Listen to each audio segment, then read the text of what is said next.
આપણે સવારે ઉઠીએ તો ઉઠતાની સાથે જ આપણી સાથે જો ખોટું થયું હોય એ યાદ આવે કે કેમ આમ થયું હશે, કેમ આવી રીતે આ ઘટના મારી સાથે બની, કેમ એને મારી સાથે આમ કર્યું હશે. તો આ કેમ છે ને એને ડિલીટ કરવાનું છે આપણી માટે. આપણા મનમાં નેગેટિવિટી જતી રહે એની માટે. એને માફ કરતા શીખવાનું છે, એને ભૂલતા શીખવાનું છે. કંઈક આપણું કરેલું હશે એ અત્યારે નડતું હશે એમ વિચારીને એને ભૂલી જવાનું. હિતની ભાવના હંમેશા રાખવી, અહિતની ભાવના તો કોઈ પાસે રાખવી જ નહીં.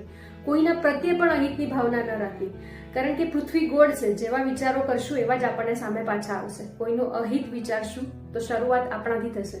માટે હંમેશા સદાય સારું જ વિચારવાનું. કઈ ઉપરથી લઈને નથી આવ્યા અને કઈ સાથે લઈ નથી જવાના. આપણે અહિતના ચિંતનથી આપણને સતત ચિંતા રહે, ઉદ્વેગ રહે અને એની અસર આપણા શરીર ઉપર પડે. 90% જે રોગો છે, બ્લડ પ્રેશર છે, ડાયાબિટીસ છે, દુખાવો છે, આ બધું આપણું મન અસ્વસ્થ હોવાના કારણે આવે છે. એટલે હવે ચોઈસ આપણી છે કે લીવ વિથ સ્માઇલ કે લીવ વિથ ક્રાઇ.